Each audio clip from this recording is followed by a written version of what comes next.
3, 2, 1, 0. Okay. Hello to everybody that's here tonight, and especially to all the people that are joining us for the Yarra Drug Health Forum for the Decriminalisation of Drugs discussion. And my name is Peter Wern, and I'm the chairperson of the Yarra Drug Health Forum, and I'd like to welcome everybody to this meeting. Firstly, before we start, I'd like to acknowledge that we are meeting on Aboriginal land somewhere, no matter where we are in this country, and I'd like to acknowledge that this land is stolen and never ceded. And I'd like to pay our collective respects to Aboriginal elders and to Aboriginal people past and present, and to acknowledge the emerging leadership of the Aboriginal community, and also look forward to the day when reconciliation and reparations are made for the stolen nature of this country. So, decriminalisation of drugs, it's a big issue, and as usual, our local upper house member, Fiona Patten, who's sitting right beside me, has led the way with raising the discussion. There's probably been a lot of things that have got in the way of this discussion, and in saying that, I'd like to acknowledge the hardship and the tragedy that is occurring in Ukraine at the moment, and our hearts go out to people who are affected by that and to communities that are affected by that terrible war in Australia. I'd also like to acknowledge the hardship that's been caused by the floods in northern New South Wales, Sydney and Queensland. But the decriminalisation of drugs is a major, major issue, and in the forum we've been talking about legislative and law reform for over 2 decades. And we are really pleased to welcome someone who's been a bit of a pace setter and a trendsetter in raising this issue, and that's do I call you the Honourable? No. I'll call her the very Honourable Fiona Patten. So the format of tonight is that we have 3 speakers. We have Fiona, then we have Sadi Melki, who's a lived experience person who's a member of the Yarra Drug Health Forum, and we have Associate Professor John Fitzgerald. But we're going to also have a discussion at the end between the 3 of the presenters. So we look forward to hearing from all of them. But over to you, Fiona. Okay.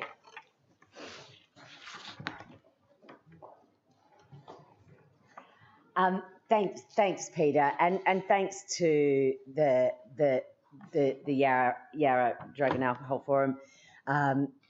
You guys have been pushing this battle for so many years, and I'd also like to recognise that right now I'm on Wurundjeri land, Woiwurrung of the Kulin Nation, and I'd like to pay my respects to our Aboriginal elders, both past and present, and those that are emerging as elders, and recognise that when we start talking about drug law reform, we know that the impact of our prohibitionist laws have impacted our Aboriginal brothers and sisters exponentially.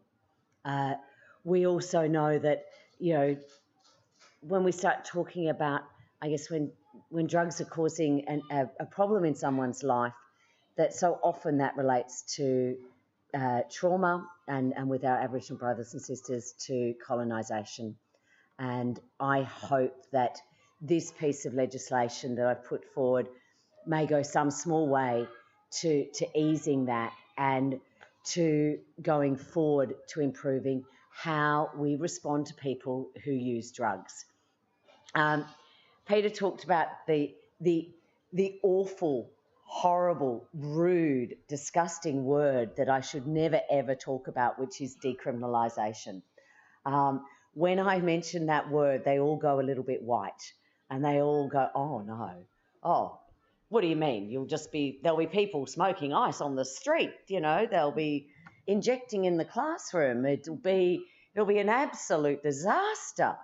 And you like to point them to the evidence, and you send them towards the evidence, but it really has actually been, we know that language is everything, and we know in this debate and in drug law reform, language is so important, and it has such an impact on people who use drugs, but also on the politicians who, frankly, while, they probably may have done things in their youth, they may still do things now if they're if they're representative of the communities, they're probably one of the millions of people who currently use illicit drugs. But for them, this is a really hard word for them to come to terms with. And so I've been trying to think of a new word. So, like, I don't know if we have a chat, but if anyone has any ideas around that, that would be quite helpful. I'll talk just initially. I think I've got about 10 or 15 minutes, and I really hope that we can open this up to discussion. So I'll try and keep this pretty brief. I think there's a lot of information about this bill, but this bill, it looks like this. It is, even though I now regret doing this, it is called the Drugs, Poisons and Controlled Substances Amendment, Decriminalisation of Possession and Use of Drugs of Dependence. So it's very clear. But it's a very modest bill, I'm afraid. And, it's interesting when you get criticism from both sides. So this bill does not go far enough for many of us, and to be honest, me included. However, it goes way too far for some of my colleagues in the Parliament. So it's trying to find that middle path. And I think this bill does do that because it is incredibly modest. We could have done so much more. But essentially, this bill says that it removes the discretion from police around how they behave when they see someone who is using drugs or in possession of a small quantity. And when I say a small quantity, I'm talking a small quantity. Schedule 11 of the existing Act lists what a small quantity is.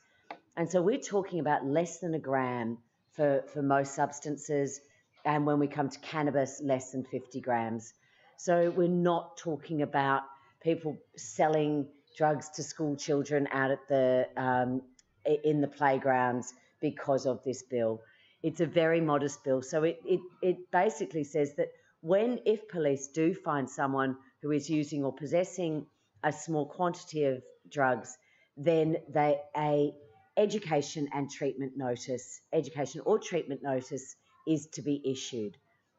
That would then divert those people and intervene with those people from going through a court process, from going through a justice process, and it would mean that it would turn the attention to the health to a health response.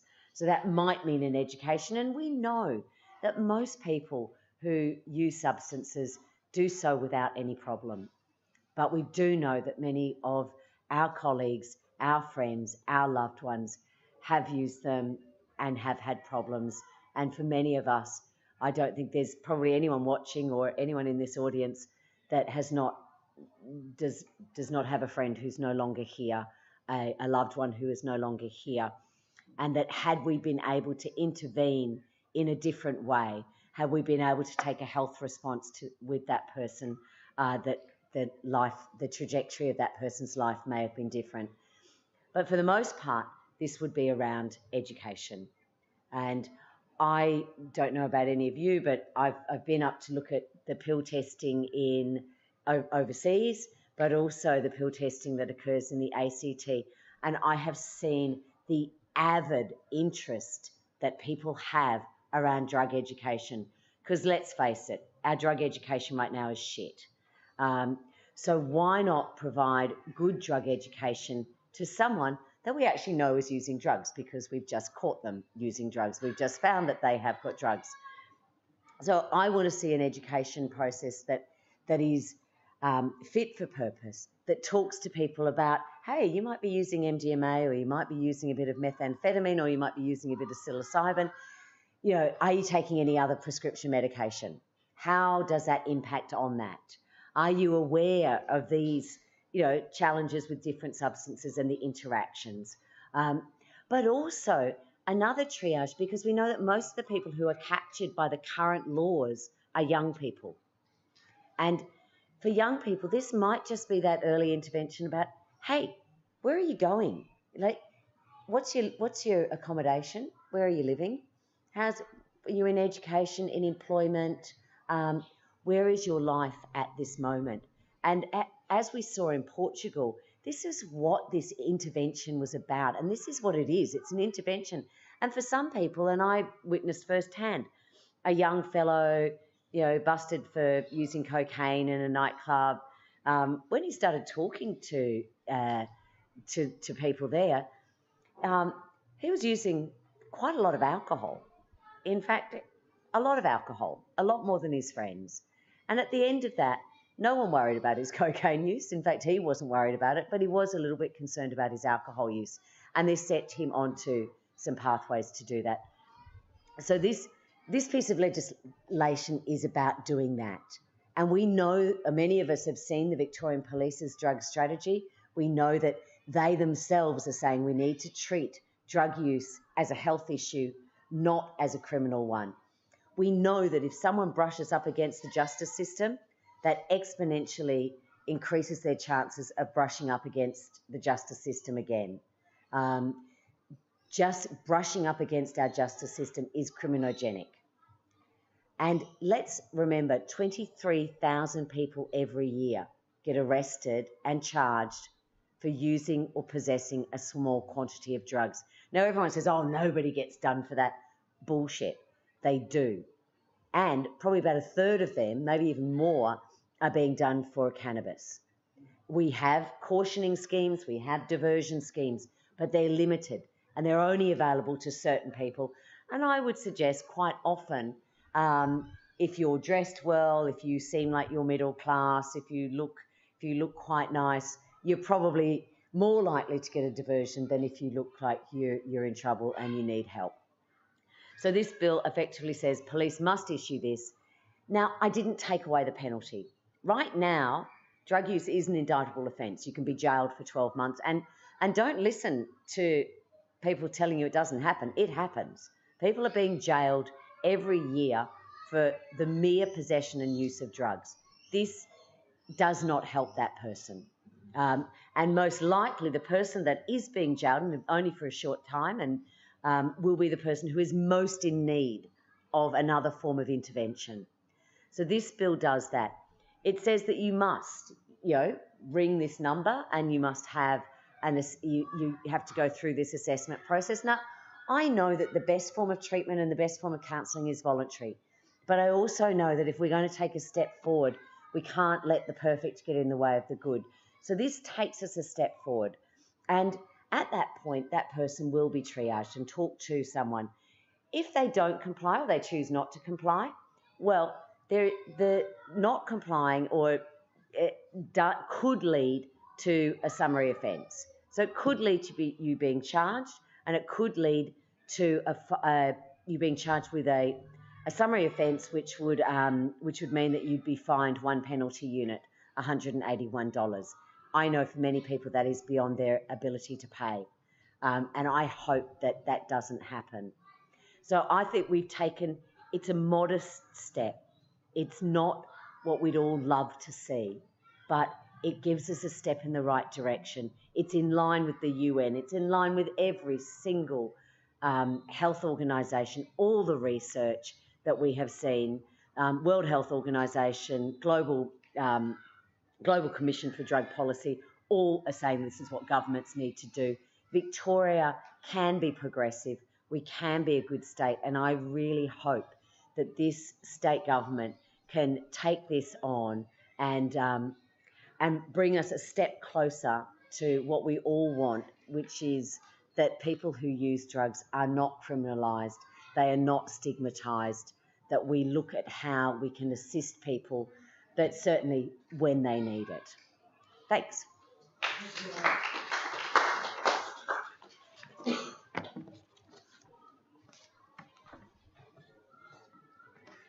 So we've had a brief presentation from Fiona about, I suppose, the rationale and the motivation behind presenting this bill.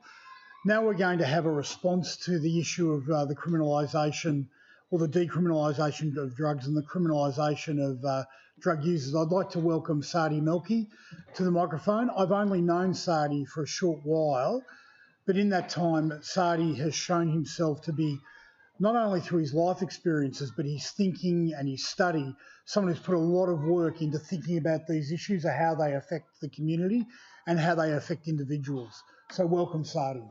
Thank you, Peter. Okay. Hi, Fiona. Hi, Sadi. Nice. Oh, no, let's have a hug. Yeah. Well, these are the notes I prepared, which was Well just done. going off you. Yeah.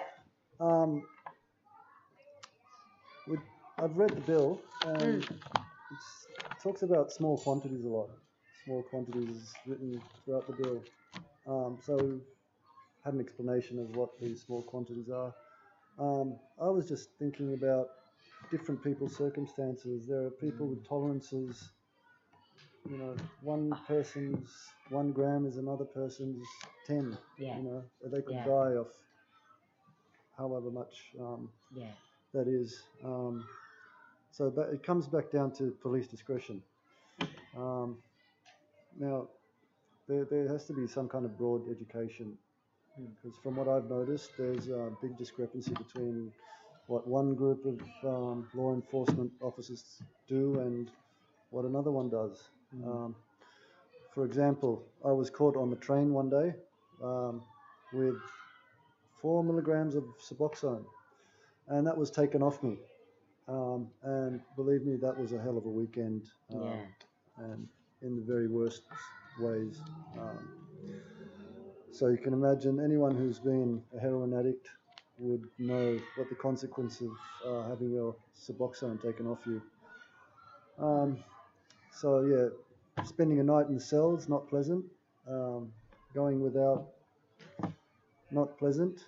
And having to come up with ways to refund. So basically I was put further at risk by these law enforcement officers. And on the flip side, I explained to someone at Fitzroy police station what happened, and they said, "Oh, we wouldn't have done that. That's your Suboxone." Thank you. Yes. Some people understand, and that's where we're at. I mean, I can't believe we're still having this conversation. It's about saving lives in the end. I've lost a brother. I mean, I'm lucky to be alive here. The number of times I've blacked out. Loved ones, ex-partners who affect them for the rest of their life, and there's so much death. But that's just talking about my experience, which was with heroin. Now, with cannabis, I'm from Lebanon. We had this thing back then. It was called Gold Stamp. I'm not sure if it's still around. But yeah, that's another story. But yeah, like the community of weed smoking people is as diverse as coffee drinkers. I mean, you've got people who smoke after work, or some people might have a beer. Some people have their joint. I don't know if you're a Rastafari, that's part of your religion. Yeah, true. Yeah. No. It's crazy.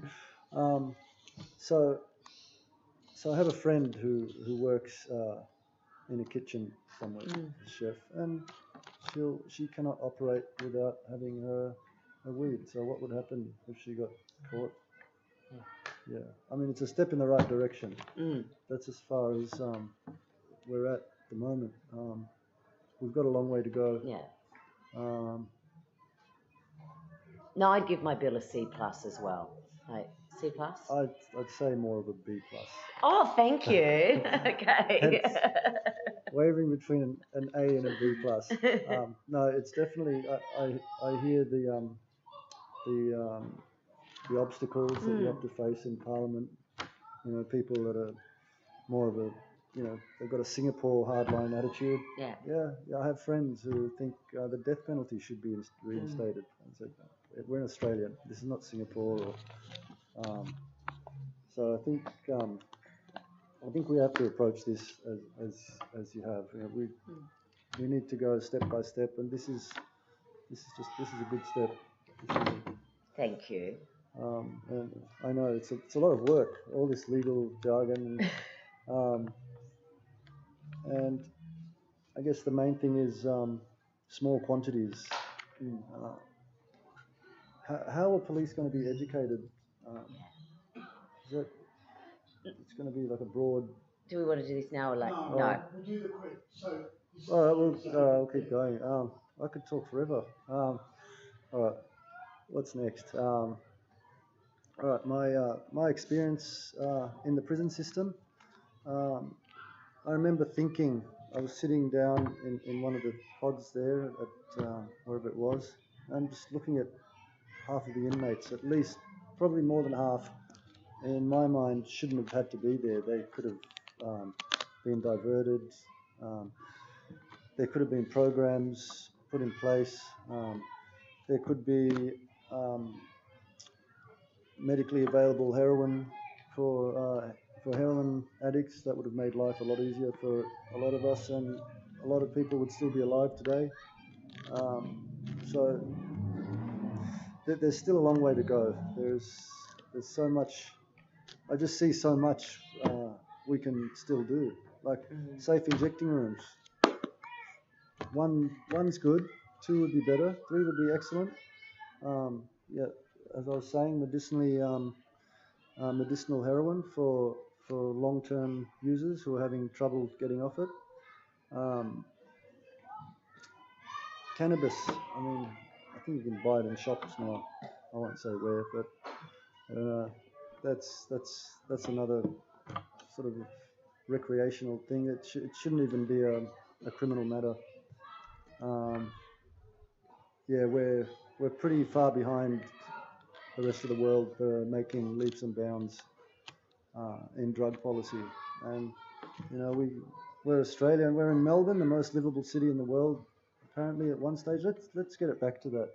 I think, and I think the path to get there is quite clear. I mean, Fiona's making the right direction. She's headed in the right direction with this. And I just think let's just keep this ball rolling. Yeah. Well, I can. Yeah. What should I say? My own experience.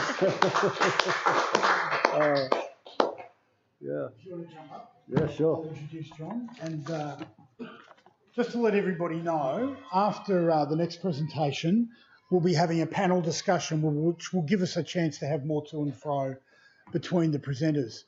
So it's a great pleasure that I introduce Associate Professor John Fitzgerald. John's been a drug and alcohol policy warrior for probably 3 decades. And I think I first met John when he was doing research on the impact of harm reduction strategies on needle exchanges in Collingwood, going out on shifts with needle exchange workers, trying to get a sense about what was going on and what impact those programs were having. And ever since, John has been championing the cause of evidence-based drug and alcohol policy and practice. And I think the last thing that I knew John was doing that was a fantastic effort was to get an early warning system up in the Stonington area.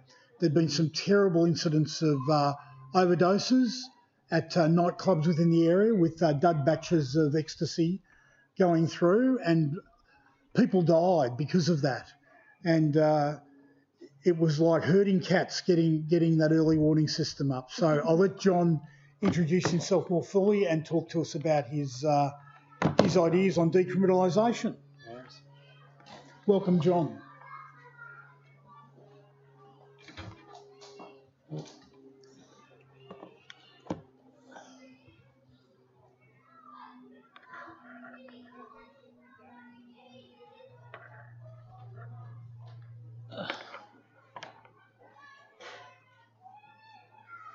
It's not that I don't trust you, Nick, it's just I don't trust myself. So, hi everyone. Thanks for the invite, Peter. Look, and I won't do the acknowledgements. I think it's been done a couple of times already. So,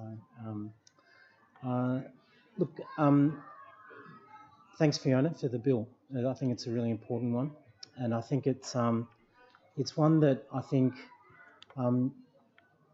my deepest fear is that the Parliament dismisses it without due consideration, and I think this is the greatest fear. I think is that in the current context of an election, that with everything else going on, that there's a great tendency for parliamentarians to dismiss it without due consideration of the wider evidence. And I think there is, I think if we could speak of it in beneficent terms, or I could get really cranky and just talk about what a shitty thing it would be for parliamentarians to not take due consideration of the evidence.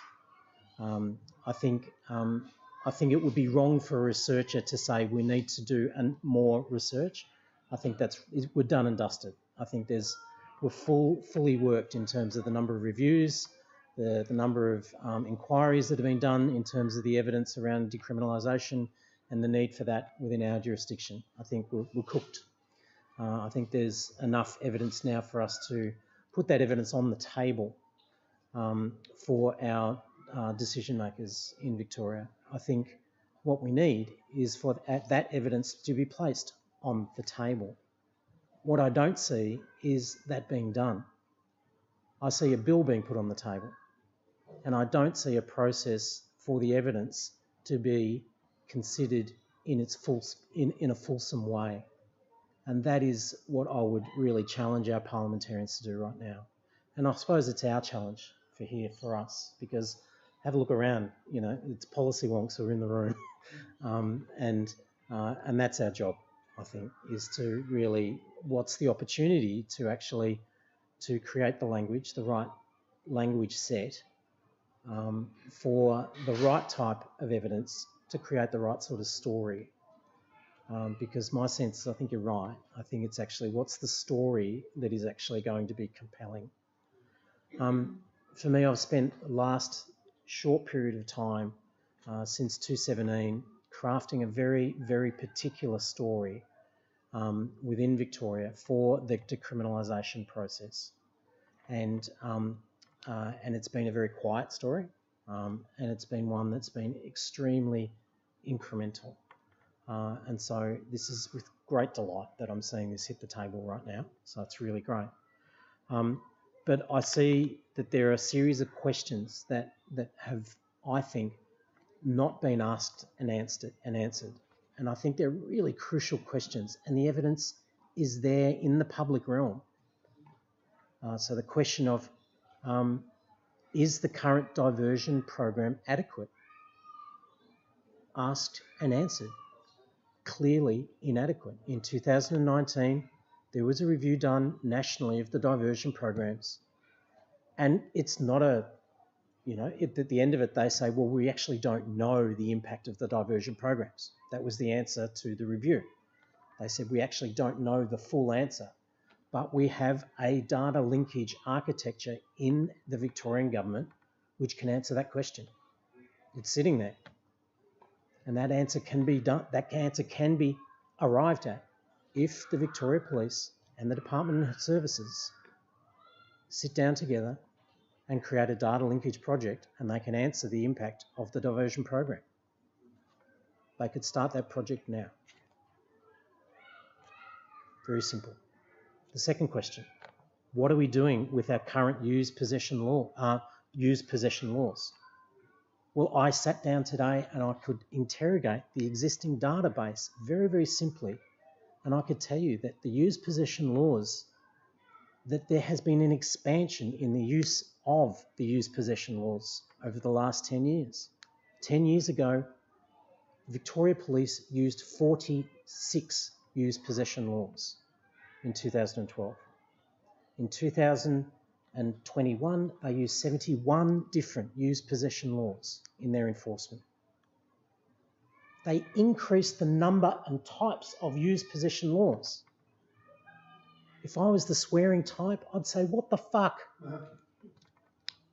We're meant to be going the opposite direction. We're meant to be reducing the enforcement of use possession. But we're expanding, we're net widening. That's not taking into account the number of people we're actually prosecuting, which has increased, and the rate which has increased in Victoria. When you compare the rate of enforcement of use possession laws in Victoria, it's higher than the national average.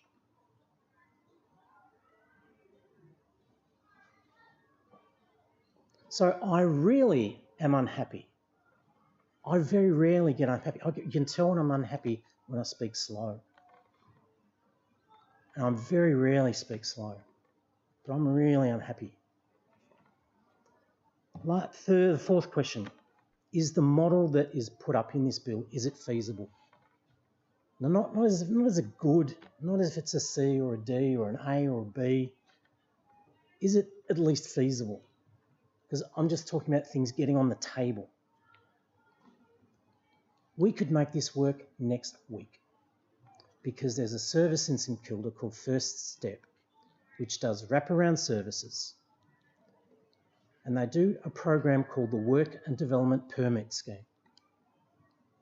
And the Work and Development Permit Scheme, which is a scheme which is for homeless people, which provides a way for people to work off their fines.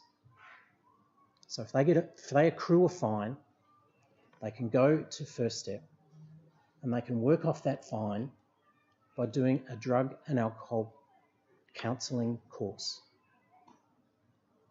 But there is an exclusion in that Department of Justice Work and Development Permit Scheme if the fine is issued by a court. We could change that exclusion, one exclusion, and we could run a decriminalisation program by changing that one exclusion.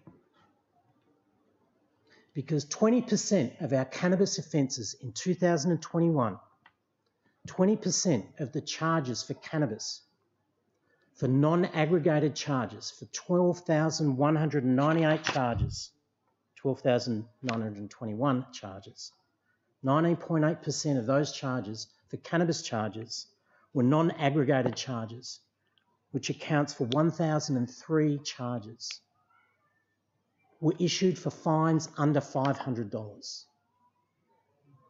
We could flip them because they were court-issued fines.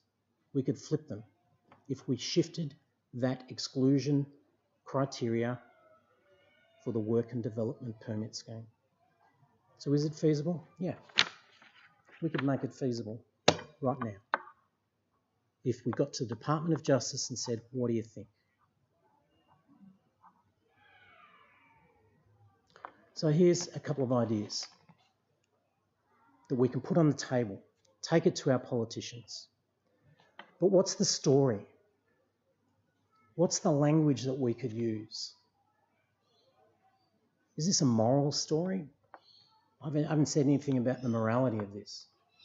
I've just talked about a utilitarian story. Is it practical? Can we do it? Well, yeah, we can. This is utilitarian. I'm giving you something that's doable. I haven't said whether it's the right thing, whether it's a moral thing. I've just said whether it's a doable thing. It's doable or not. I've talked about flipping it. It's easy. It's not hard. I haven't said that actually the imprisonment rate that we've got at the moment of 122 per 100,000 head of the population is the same imprisonment rate of 1895 in Victoria. You know what happened in 1891? It was one of the biggest floods in Victoria's history. It was one of the biggest financial depressions. 14 banks went under. We had mass unemployment, 30% unemployment. We do things differently from what we did back in 1895. I don't think we want to do things the same thing as what we did back in 1895. So this is a moral narrative. This is saying we want to be modern. Drug laws are the oldest laws one of the oldest types of laws in our in our kind of register. We've moved on in our expectations of what we think the state should do. We've taken the handles off. We think citizens should monitor and conduct their own worlds. The state should get out of the business of citizens. That's usually what we think our modern state should do. But drugs, we've hung on to what we think. Drugs are like the last vestige of last century. So it could be a modern narrative. It's about being modern. And this is really old. We're so old, we've got a rate of imprisonment that dates back to the last century. So yeah, so that's one narrative we could use. The other narrative we could use is about morality. Is this the right thing?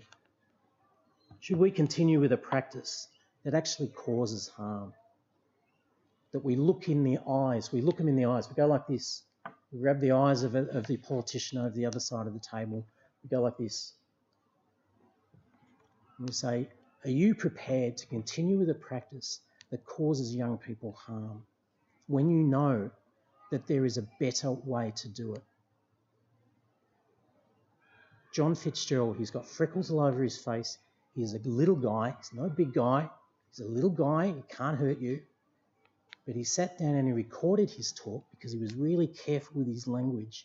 And he said, there is a better way to do it, which means some smart litigant out there is going to say that if you continue to do what you're doing, somebody is going to sue you.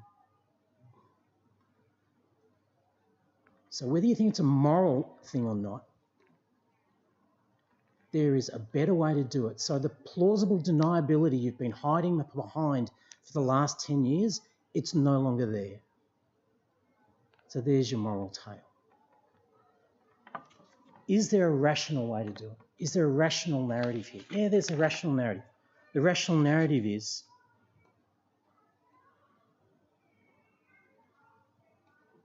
the current use of the diversion scheme is failed. Victoria does not do diversion well. The current rate at which we use diversion is just not working.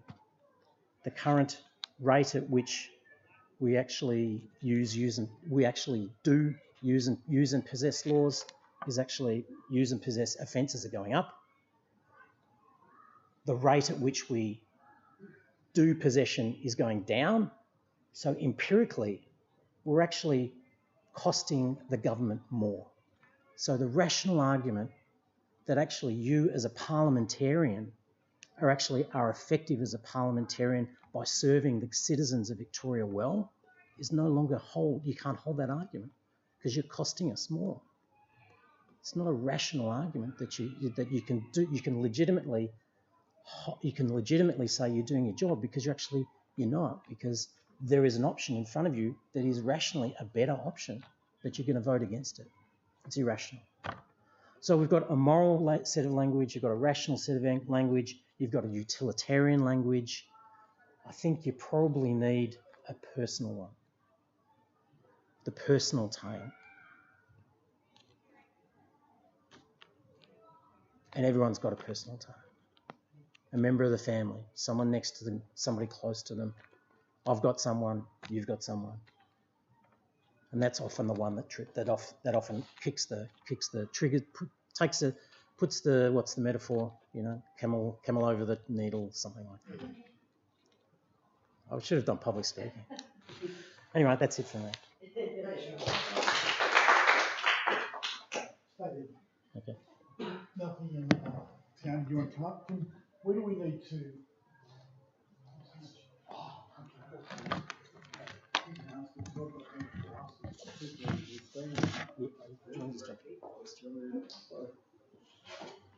So where do people need to sit so they can be seen? Feel good? Okay, great. So you can see everyone. No, you're right. You're all right. So now we're going to welcome questions. Just make sure it's at the table, not off to the side. Thank you. Yeah, cut it up. So now we're going to invite questions. We've got some questions from online. But the first thing I'd like to ask is to you, Sadi. Yeah. I'd like to ask you, you have lived experience of the implications of the criminalisation of drug taking and drug laws, and you talked about talking to people that were in prison, that were in for very minor charges. What impact did you see prison having on those people's lives? Well, it was a revolving door for them. They'd go in, they'd be, they wouldn't have been rehabilitated. Prison is not somewhere to rehabilitate. It's just like a cargo hold. And they're out, and they're the same as they were before they went in. So it's just a matter of time before they're back in. And you know, and being in is a good thing. It means they're alive. Some of them aren't that lucky. I'm lucky to be sitting here. So many times I could have not existed. You know, could have been dead. And there are ways, as John was saying, simple ways to get around the problem. And the problem is archaic drug laws and just the view the Conservatives have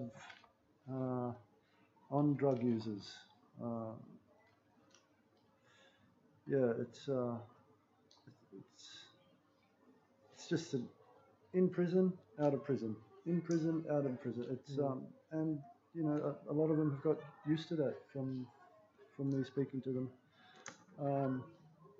Yeah, they'll be released, and the same day they'll be knocking on the door to be let back in because they've got nothing. They were happy in prison, being living a clean life, having their friends. And then they're released again, and they're back into the same old routine. And so there's really no help, and the help that exists sort of goes halfway. You know. Okay. So questions from the audience? Have we got a question from online? It's from online. Yeah. Yeah, it's to you, Fiona. It's can you update us on your roadside drug test medical cannabis exemption bill? Thank you. Well, it was I don't think I'm speaking out of school to say I met with the police minister today, and that was an awkward conversation because, again, the government says, oh, we need some more information, we need some more evidence, we need a bit more research, which is rubbish. So where we are with that is that the government has not agreed to change, but the barriers to that change are falling. And we had a task force. We looked at how we might run a trial with that.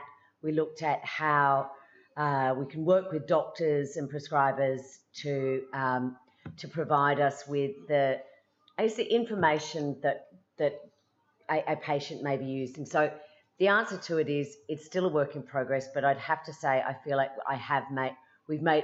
we're making more steps forward than we are stepping back on it. And I would hope that, I'm always hopeful. So I'm hopeful for change, but there is growing anger, and as the number of patients grows, so does that need for change, and talking to unions, etc., about that too. I'm going to say just on that question, because we haven't had a couple of comments in the comments section on YouTube, which, by the way, doubles our audience here. So welcome to, and thanks for everyone joining us on YouTube. Sorry for the echoey volume from where I'm sitting.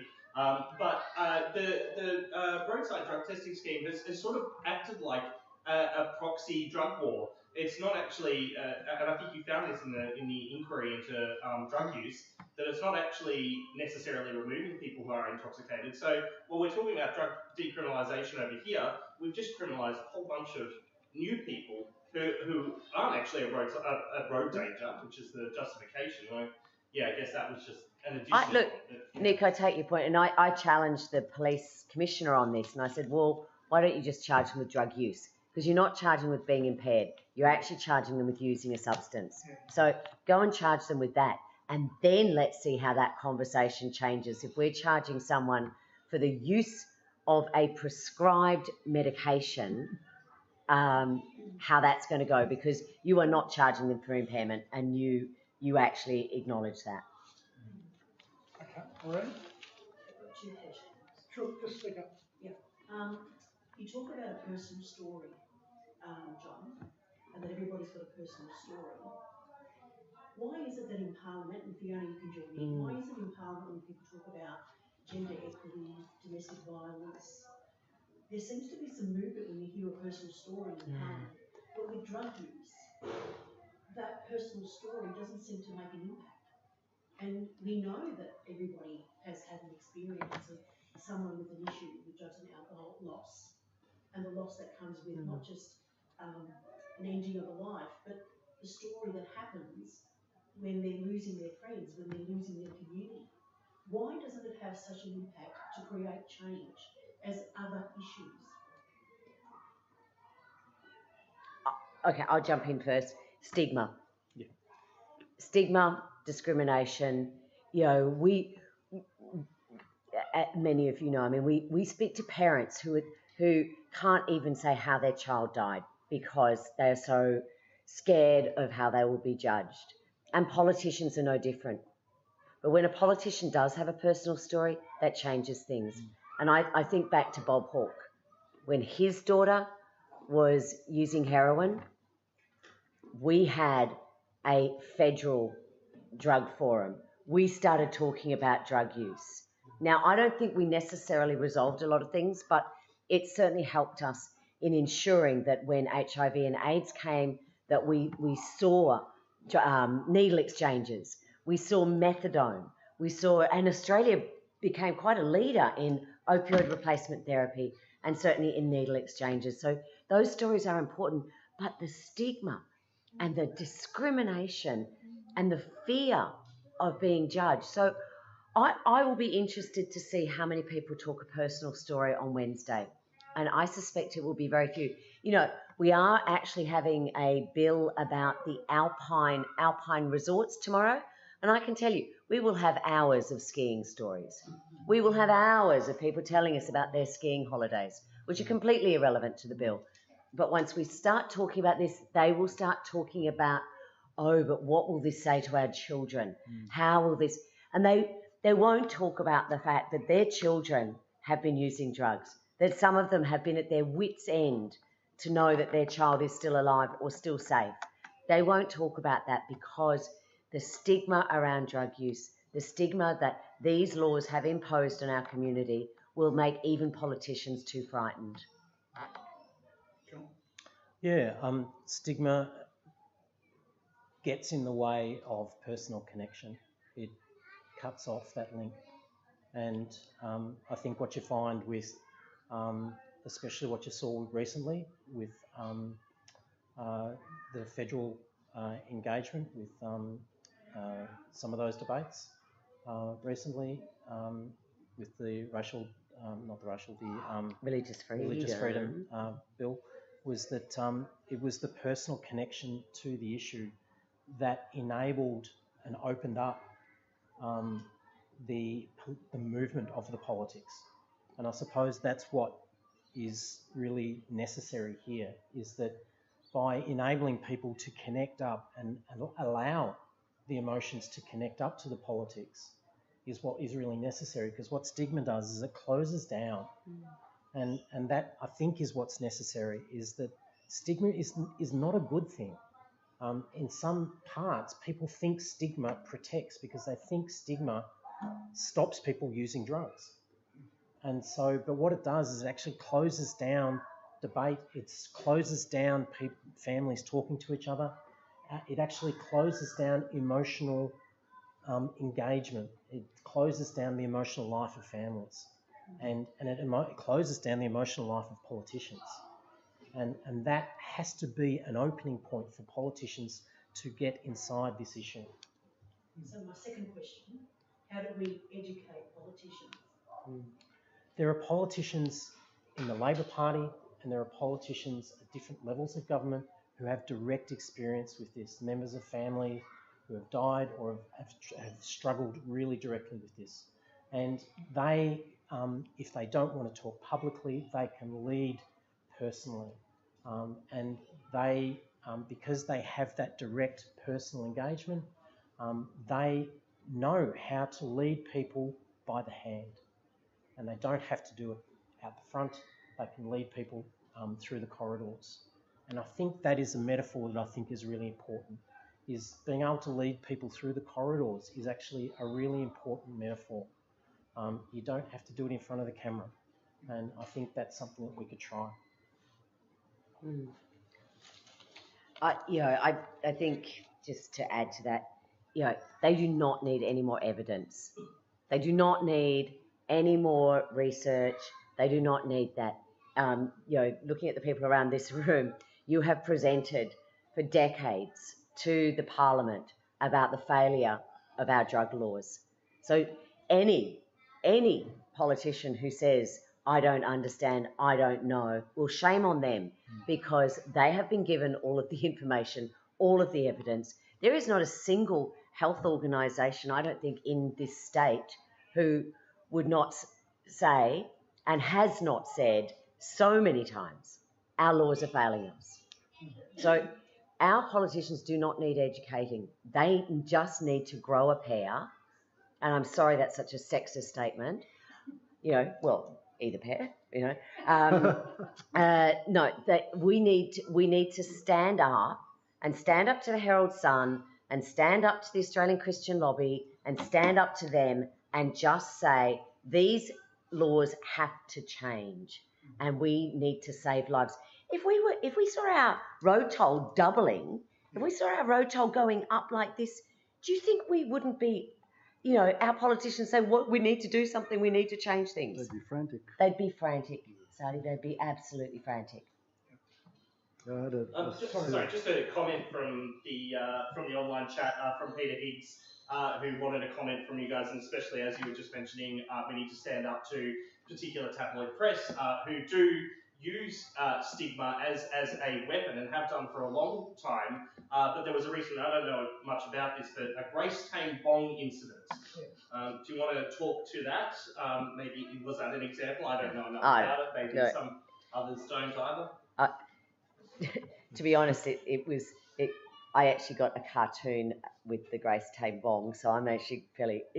exactly. So they wanted to diminish Grace Tame's agency, and they wanted to diminish her message, and they wanted to diminish her by showing an old photo of her holding a bong. And again, it was about that stigma, and it was about that it was about that judgment around this young woman who, like half her peers, had used cannabis when they were young. We know that at least 50% of our young people have used cannabis and will use cannabis, and that will continue despite the laws. So, however, I am pleased that there was a cartoon with me and the Treasurer with a Grace Tame Bong. And I did say to the Treasurer, I'd never imagined that we'd be sharing a cartoon together. He felt he had hit the big time. But yeah, you're absolutely right. That was appalling. But do you know what? It failed, didn't it? Everyone just shrugged and went, well, yeah, what young woman has not been in that space? I was just going to ask you, John, about, more or less you said if we know these things to be true and that they don't work and we keep doing it and really we're jeopardising somebody's life in doing that. Is anyone, are there any kind of legal or, challenges to, where people are being held responsible for continuing to, throw things that we know don't work at issue? Are you talking like a class action? Yeah. I think that recent review was 2019, and so I think it's very, very early days. I think it will take time for litigants to actually just do the numbers basically to see how robust it would be. It would take a very clean set of applicants. This cohort that they're talking about, where you've got very few confounders, very little continuous contact with the criminal justice system, where you've got, as fewer confounders as possible, it's going to be pretty tough. However, compared to other kinds of cohorts, it's probably a lot better than a lot of other types of cohorts. Comparative groups would be people getting Hep C, going into prison. There's a lot of ways in which the various criminal justice systems have tried to compromise the liability of the various criminal justice systems to that. So look, people are very mindful of these things. It's not a kind of fanciful thing. The agencies are very, very mindful of the exposures. So no, I don't think it's fanciful. I think people do keep an eye out for that stuff. Greg? No, go for it. Thanks, Ben. I have a couple of questions also. I guess the first one is about the legislation and all the proposing. I guess my question is that how will this change the process of police dealing with people who are in possession of using drugs? Because we've already heard that police make a range of decisions about people possessing and using drugs, and they can impose their own sets of rules, strict rules in those situations. And there's very little accountability for that. Very little accountability. So are we still going to see people traumatised by the process of investigation and what goes with that, even though the outcome might be different in terms of education? And secondly, John, I really appreciated your comments and the areas that you highlighted. And what you said is completely correct in terms of what needs to be done. But we mentioned we a lot of times tonight. Who is we? Who is it that's going to do this? What are we going to do when we walk out this room tonight that will be different to get change in Victoria? Because it seems to me the last few years there's been a lot of disempowering of agencies, the community, organisations, in terms of taking action around reform, drug law reform. You and I remember back in the late 90s when there was a lot of stuff going on around drug law reform. That doesn't exist anymore. There's no, how do we build that momentum for change? And how are we going to do it as we get involved? Can I take the last part? Yeah, go for it. Go, John. Every Sunday I go for a run, and that's just pure virtue signalling. That's just saying, I'm great. Now back to the question, Back to the John. question. Yeah. But every Sunday I go for a run, and I go for a run with someone who's just the complete opposite of me. They can run. That person does not share my politics, and we argue all the time while we're running. And what about blah, blah, blah, blah, blah, blah. It's like this all the time. And that's the we. That to me is where this gets happened. That's where it happens, because that person goes to their small business. They're a small business person, and they talk to their friends, and then they talk to their friends, and they go, "Oh yeah, I run with this guy. He's a dickhead, blah blah blah. He reckons blah blah blah." And those conversations ripple out, and so I think for me there's a model of power. There's different models in which power works.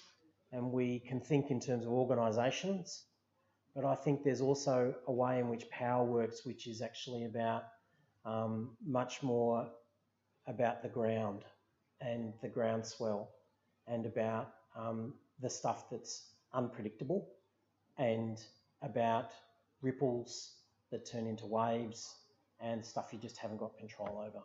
And I think it's that stuff. It's where small narratives actually catch fire, and that's a mixing of metaphors that should never ever happen again. Water, fire, that sort of thing. But do you know what I mean? It's like a small conversation then that carries. I can only think will lead to better outcomes. I was just going to ask Greg, what do you think would be a good way to shepherd something like this at this point in time? Like if you had a choice. What do you mean, John? What do you mean by shift? Are you asking me the question I just asked you? Yeah, but I'm asking you because you're Well, like.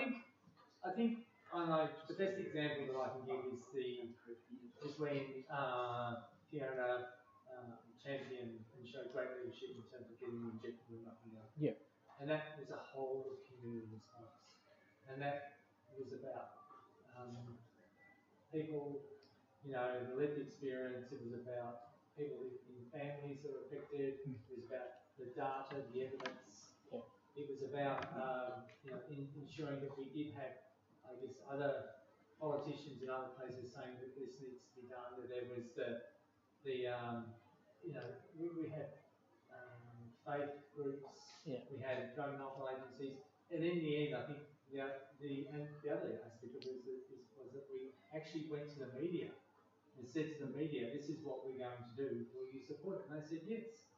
They did. The Herald Sun supported the injecting group. I knew they were always going to, play the game of polarising the community and make the most of it. But it did take up, I guess, a whole of community response to get that particular facility up and running. Yeah.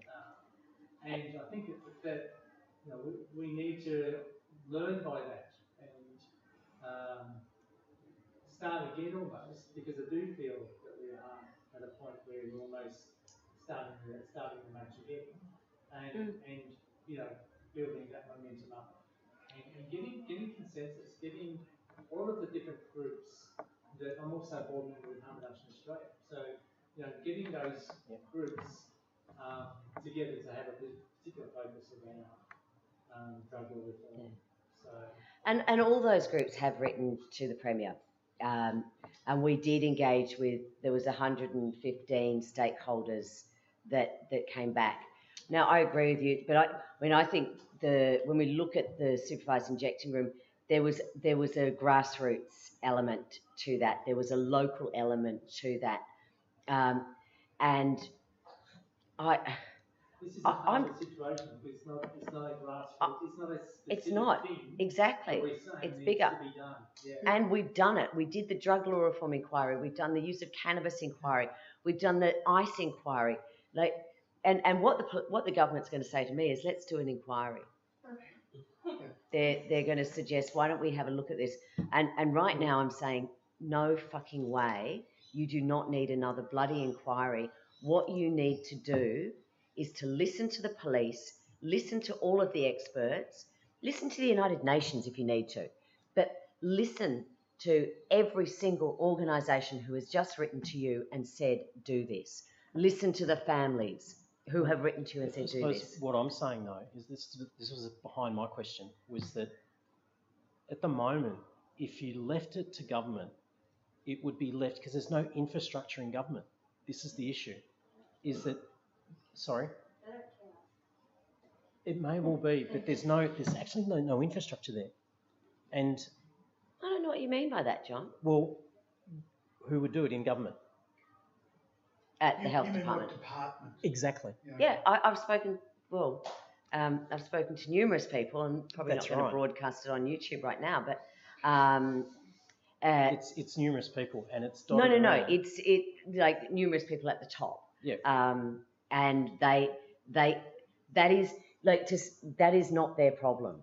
Their problem is the politics of it. Yeah. Their problem is how to get their Conservative colleagues over the line. Their problem is not how the health department does this. Their problem is not how Turning Point plays a role in evaluation, or how First Step provides a trial down in St Kilda. That is not their problem. That is, and why YSAS could not provide youth education and youth services. That's not their problem. They know that they can do that. Yep. They know that. They know that there are solutions to this, but it's great excuses. Oh, but we've hardly funded the alcohol and drug sector for years. How would they cope with all this extra? That is not a reason not to do this, and it's not a reason not to do it now. What's behind it for me is that the model in which large changes have occurred have been like every 5-10 years, whatever, was that they would create a kind of a PDAC or a DPAC or whatever, DPEC, is that they would create a kind of transitory thing, an expert committee kind of structure, that's the way they kind of got around it. Oh, I know. And I'm not saying that they should do that, but what I'm saying is to tell us what we already know.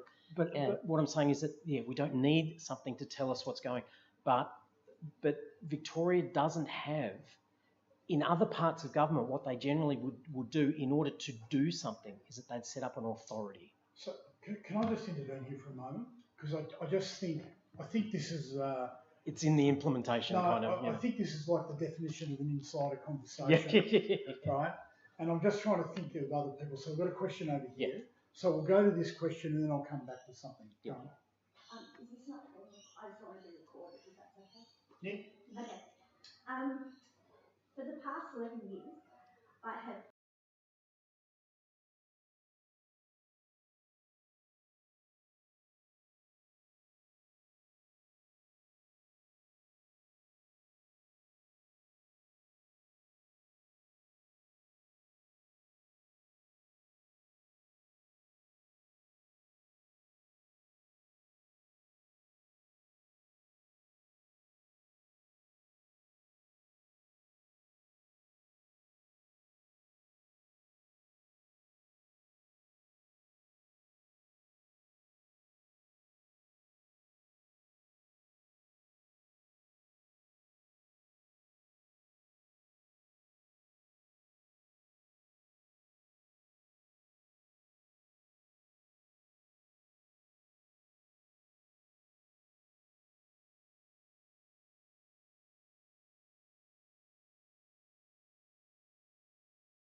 good guy.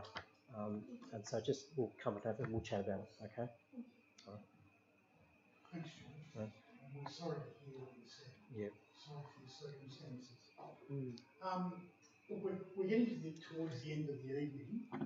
I just want to ask you guys one really simple question. If this does get defeated, and by all indication, you know, publicly, both Labor and Liberal Party and National Party have said it will be defeated, what will be the next step? And it's really Greg's question. What do we do to actually progress this debate? So at the moment, it's $150,000 or $160,000 a year to keep someone in an adult prison. Most of the prison positions in Victoria, I think, are privately run. Is that right? Most of the beds? More than half, anyway, I think, are they? No? I think. Yeah. It is a lot anyway. And it seems there's a whole industry built on incarcerating people in this state. And John talked about the increased incarceration rates in this state. They're going up and not down. We're building more prisons. So my question is, when you present this information to people, as I did today to Tom Elliott, and I said to him, this money could be better spent in changing people's lives and giving people opportunity than just wasting lives. What do we do? What is the miracle that we do? What's the end game that looks like a good result for everybody out of this discussion? It's not a great question, but you hear what I'm trying to get Yeah. to.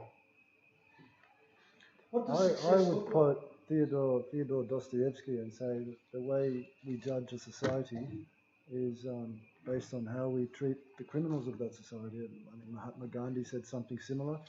The way we treat our most underprivileged and people who are suffering the most defines what kind of society you are, or we are.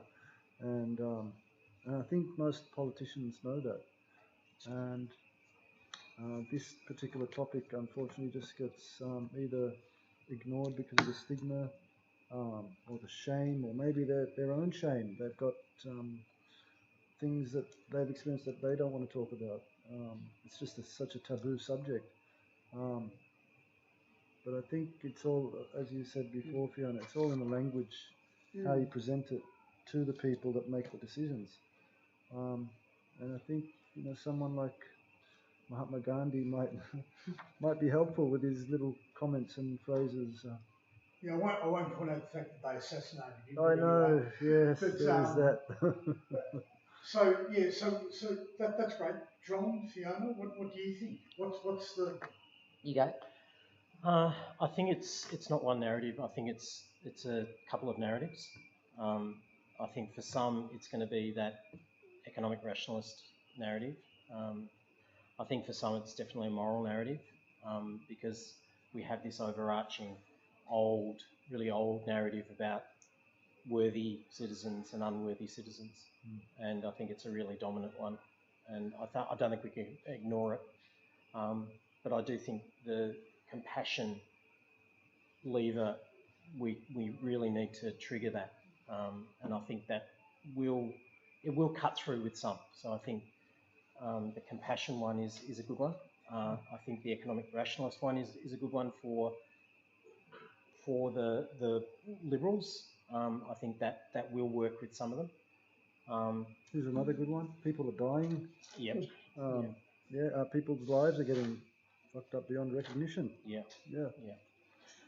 There is one though that I think is the hardest one, and that's for the progressive Labor side of politics. And I think the New South Wales right were in on this about 10 years ago, is that they started shifting the language of evidence-based policy, and they started talking about evidence-based politics, and started sort of really butchering the language of evidence-based policy and started talking about evidence-based politics. And that's where the rule of one came from in Labor, where they said you're only going to do one progressive drug policy at a time.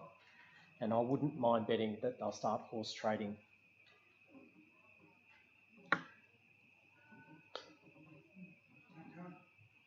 Fiona? I think John's right. I think it is multifaceted, but we have all been talking about this. We have all been providing the evidence. I think we need Sadi to be speaking. We need to come out about drug use. We need to talk about our drug use. We need to talk about our family's drug use. We need to talk about the good, the bad, the ugly.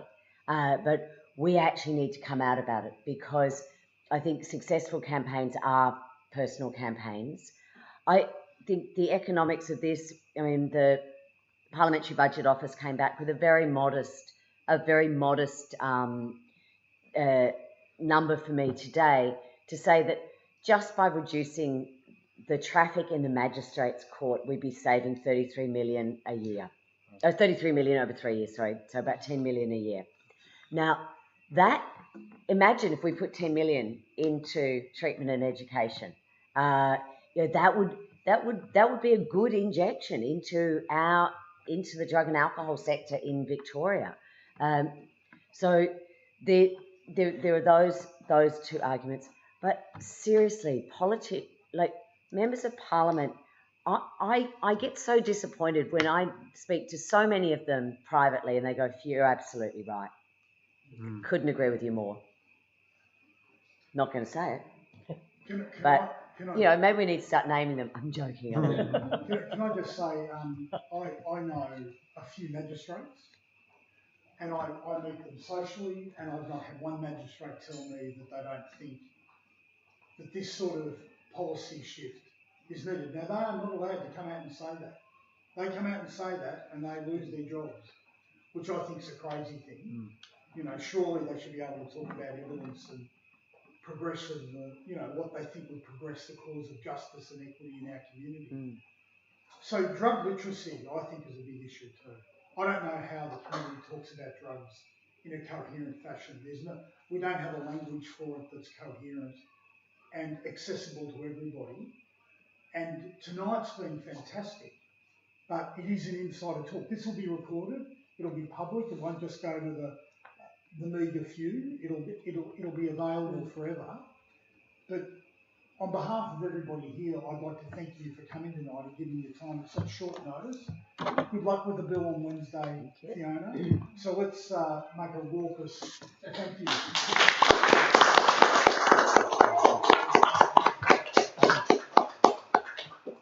So thank you. Oh, thanks, Nick, too, for all your work tonight. So good on you.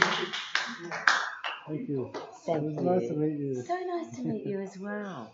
And a friend messaged me and he said, make sure you get a selfie with Fiona. Okay, excellent. If anyone would like to help me stack the chairs, I'd really appreciate it. Thanks everyone for joining us on YouTube. Sorry about the problem in the middle there. That was a new problem. This is our first time bringing online and a live event together at once. And I had the video camera overheated, which I haven't seen before. So thanks for sticking with us, for those that have.